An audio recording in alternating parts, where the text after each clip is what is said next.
ఓం నమో భగవతే దక్షిణామూర్తియే నమో నమ.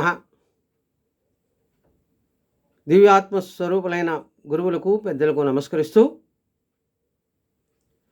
వేమన తత్వాల్లోని ఒక మంచి విషయాన్ని తెలుసుకుందాం.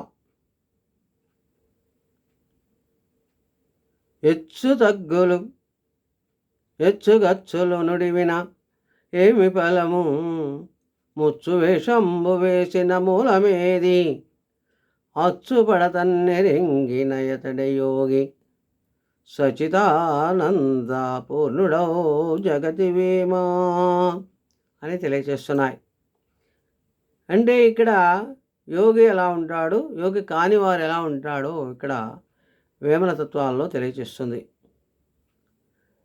నిర్మలవత్తునుడవక అంటే ప్రశాంతమైనటువంటి మనస్సును ఏర్పరచలేక ఆత్మానుభవం చెందకుండా నేను ఘనయోగినని చెప్పుకుంటూ ఉంటారు, డంబాలు పలుకుతూ ఉంటారు.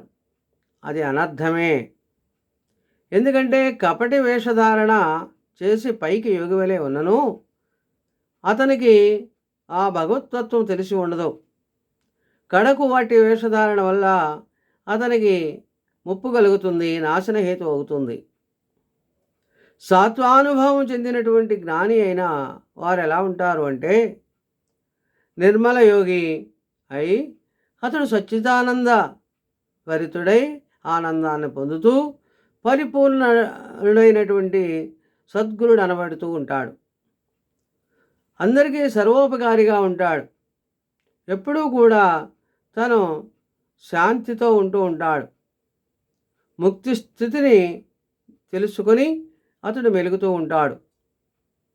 అంతేకాని వేషధారణ అయి కపటి అయి తను నేను ఘనయోగిని అని ఎవరికి వాళ్ళు చెప్పుకున్నంత మాత్రమున అతడు ఘనయోగి కాదని తెలియచేస్తుంది. కనుక సాధన చేసేవాళ్ళు ఎప్పుడూ కూడా పరమాత్మతత్వాన్ని తెలుసుకోవాలి. ఎప్పుడూ సచ్చిదానంద బద్ధుడై ఉండాలి, పరిపూర్ణతగా ఉండాలి, సద్గురుడు అనిపించుకోవాలి, సర్వానికి ఉపకారిగా కనపడాలి. తను ఆనందంగాను బ్రహ్మానందాన్ని పొందుతూ ముక్తి స్థితిని పొందాలని తెలియజేస్తుంది. స్వస్తి. సర్వే జనా సుఖినో భవంతు. ఓం శాంతి శాంతి శాంతి.